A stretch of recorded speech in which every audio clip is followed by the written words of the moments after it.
하나님의 말씀을 받겠습니다. 다 기입하셔서 요한복음 21장 15절, 16절, 17절을 읽겠습니다. 제가 15절, 여러분이 16절, 그리고 17절은 함께 읽겠습니다. 그들이 조반 먹은 후에 예수께서 시몬 베드로에게 이르시되 요한의 아들 시몬아 네가 이 사람들보다 나를 더 사랑하느냐 하시니 이르되 주님 그러하나이다. 내가 주님을 사랑하는 줄 주님께서 아시나이다. 이르시되 내 어린 양을 먹이라 하시고 또 두 번째 이르시되 너나 시몬아 내가 나를 사랑하느냐 하시니 이르되 주님이 그러하나이다. 내가 주님을 사랑하는 줄 주님께서 아시나이다. 이르시되 내 양을 치라 하시고 세 번째 이르시되 요한의 아들 시몬아 내가 나를 사랑하느냐 하시니 주께서 세 번째 내가 나를 사랑하느냐 하시므로 베드로가 근심하여 이르되 주님 모든 것을 아시오매 내가 주님을 사랑하는 줄을 주님께서 아시나이다. 예수께서 이르시되 내 양을 먹이라. 아멘.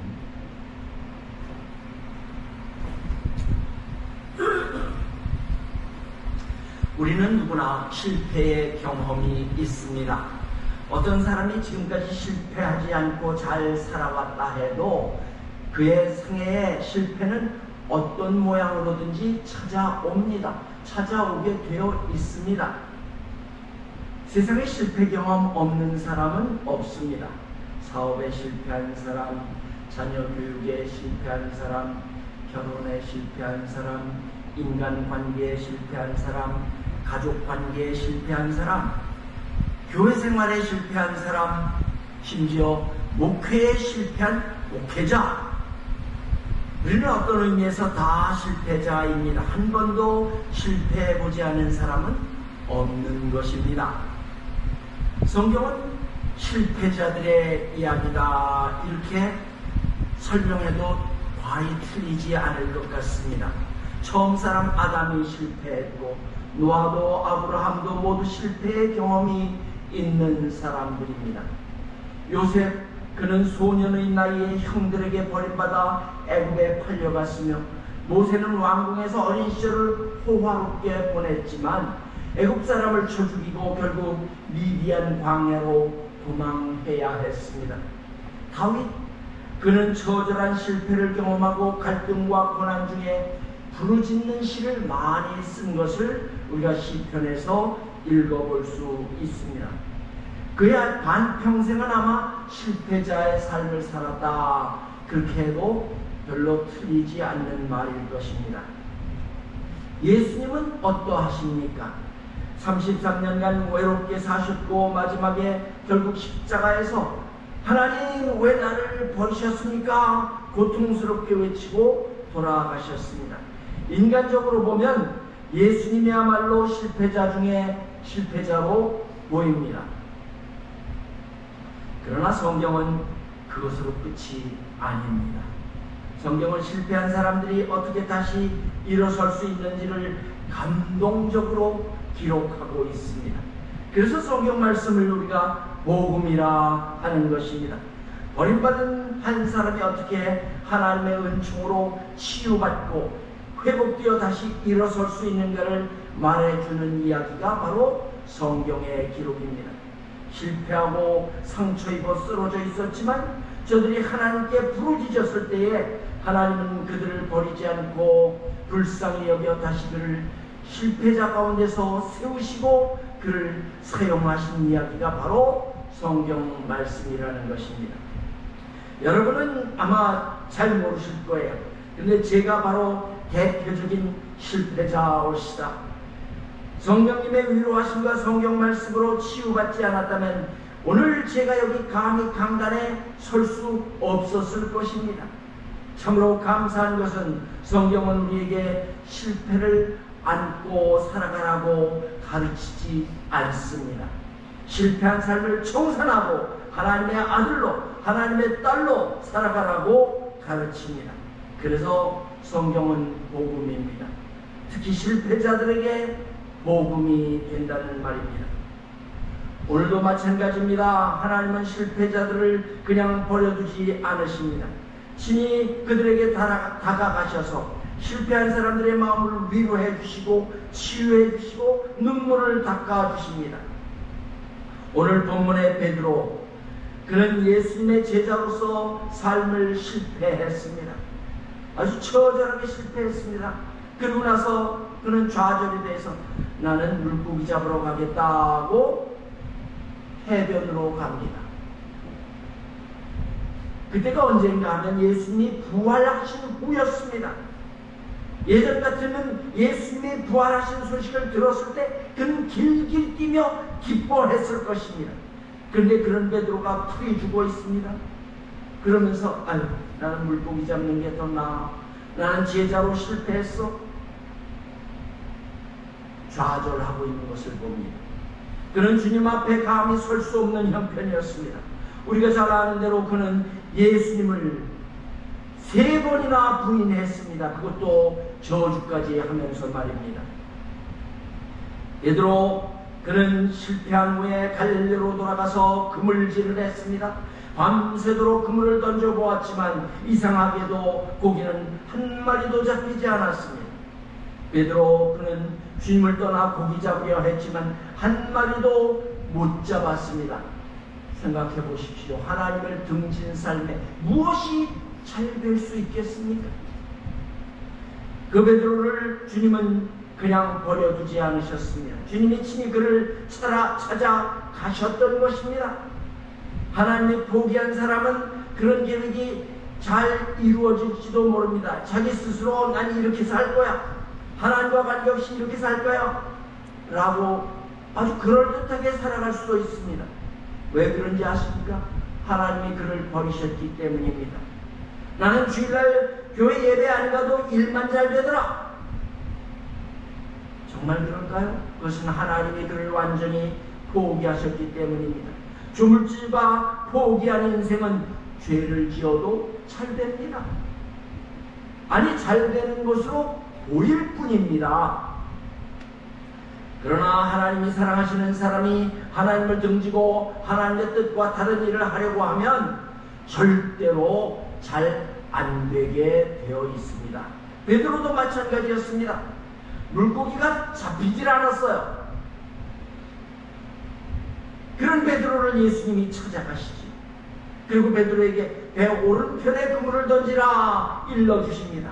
그 결과 물고기가 153마리가 잡혔다고 성경은 기록합니다. 예수님은 그 새벽에 해변에 숯불을 피워놓고 떡과 생선을 구워놓고 베드로를 기다리고 계셨습니다. 함께 조반 먹자 베드로를 불러주셨습니다. 예수님의 마음은 참으로 넓으시기도 합니다. 예수님의 사랑은 참으로 크십니다. 싫다고 도망가서 3번이나 부인한 그 베드로, 뭐가 그렇게 사랑스러워서 갈릴리 바다까지 쫓아가셨단 말입니까? 어디가 예뻐서 그처럼 자상하게 돌보아 주신 것일까요? 떡과 생선을 구워놓고 밤새워 헛그물질한 베드로를 친히 초청하신 예수님을 생각하면 참으로 그분의 사랑이 크고 그런 것을 알 수 있습니다. 조반을 다 먹은 후에 예수님이 베드로에게 물으셨습니다. 네가 나를 사랑하느냐? 같은 질문을 3번이나 반복하셨습니다. 정 2번의 질문에 주님을 사랑한다고 거침없이 대답했지만 3번째 물으셨을 때에는 그러지 않아도 캥기는 마음이 있었던 베드로인지라 주여 모든 것을 아시오매 내가 주를 사랑하는 줄을 주께서 아십니다 라고 대답을 했습니다. 예수님은 그런 베드로에게 내 양을 먹이라, 내 양을 치라 3번이나 당부하셨습니다. 놀랍게도 예수님은 실패자 베드로에게 사역을 맡겨주셨다는 말입니다.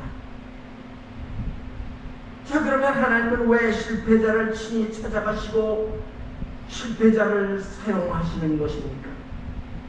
첫째, 인간은 자신의 실패를 통해서 그 스스로 부족한 모습을 분명히 볼 수 있기 때문입니다. 실패를 경험해보지 않은 사람들은 자신의 부족한 모습을 볼 수 없습니다.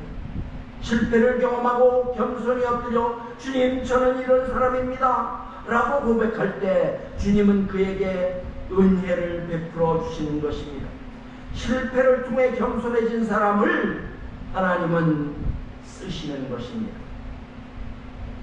그러면 하나님은 실패한 모든 사람을 다 쓰십니까? 아닙니다. 그렇지는 않습니다. 하나님이 구하시는 제사는 상한 심령이라 했습니다. 하나님은 상하고 통회하는 마음을 멸시하지 않으십니다. 실패를 인정하며 하나님 앞에 부르짖는 사람, 통회의 마음을 주님께 드리는 사람을 주님은 불쌍히 여기십니다. 아무나 불쌍히 여기시는 것이 아닙니다. 오직 실패를 인해 통회하는, 애통하는 사람을 주님이 불쌍히 여기시는 것입니다. 전설에 의하면 베드로는 다구는 소리가 들릴 때마다 베게 했다고 합니다. 예수님을 3번 부인한 후 다구는 소리를 들었기 때문입니다. 그래서 예수님이 베드로를 찾아가신 것입니다. 친히 물으시고 치유하시고 회복시키시고 사용하신 것입니다. 백이 있고 야심에 차 있으며 자신만만한 자를 하나님이 쓰실 것 같지만 그렇지 않습니다. 회개하고 애통한 자라야 하나님이 쓰시는 것입니다. 실패를 통해 자신의 모습을 보고 철저히 회개해야 주님이 쓰십니다. 똑같이 실패했어도 그것을 깨닫지 못하고 애통하지 않으면 하나님은 그를 쓰시지 않습니다.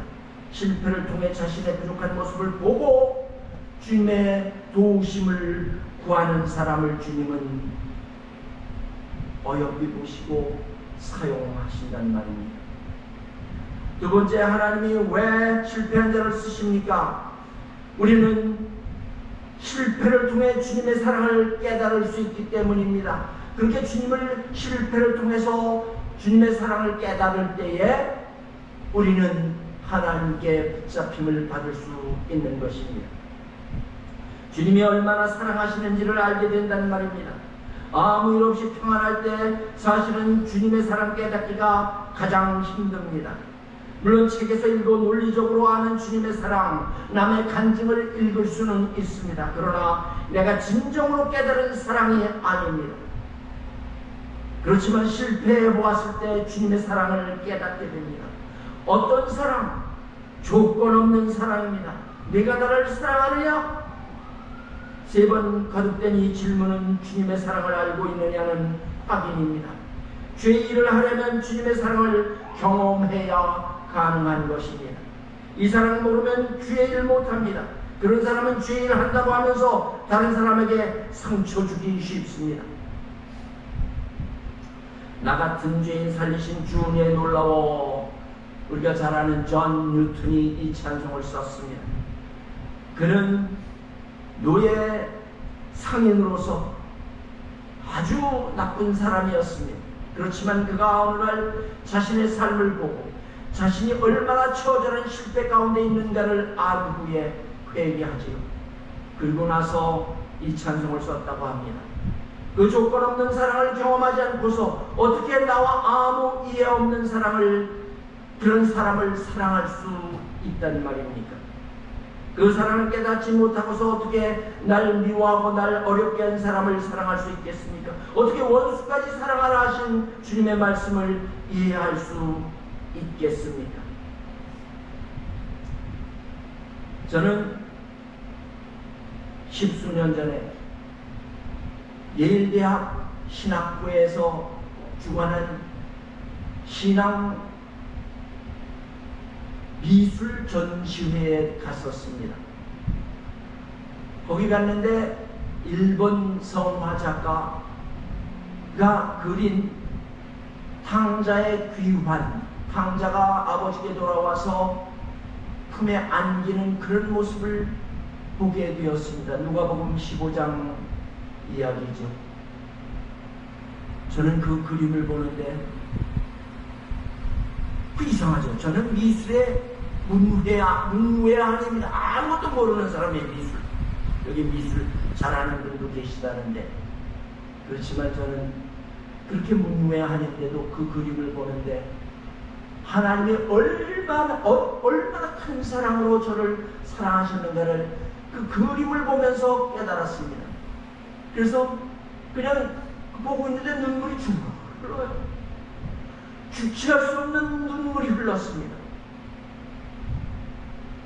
그걸 그때 수정교회 장로님이 옆에서 보시더니, 목사님 이 그림이 그렇게 좋으세요?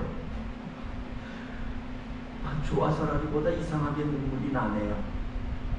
저는 그 그림 통해서 저의 죄를 보았습니다. 그리고 그 죄를 용서하시는 주님의 사랑을 보았습니다. 실패한 나를 감싸 안으시는 그 그림의 제목이 Come to me and rest 였습니다. 내게로 와서 쉬어라. 저는 그 그림, 그 장로님이 3,000불짜리인데 그걸 사주셨어요. 그래서 제가 지금도 제 컴퓨터 책상 위에 그 그림을 붙여놓고 매일매일 그 그림을 봅니다. 나 같은 실패자를 받아주신 그분께 감사하며 그 그림을 또 봅니다. 예수님이 베드로에게 3번 거듭 물으셨습니다. 네가 나를 사랑하느냐? 예수 사랑 없이는 주님의 일을 할 수 없습니다. 우리는 이 사랑이 필요합니다. 그리고 이 사랑은 실패를 통해서 아주 실제적으로 배울 수 있는 것입니다. 3번째, 하나님이 실패한 사람을 쓰시는 이유는 실패를 딛고 일어선 사람이라야 실패한 다른 사람을 도울 수 있기 때문에 그렇습니다.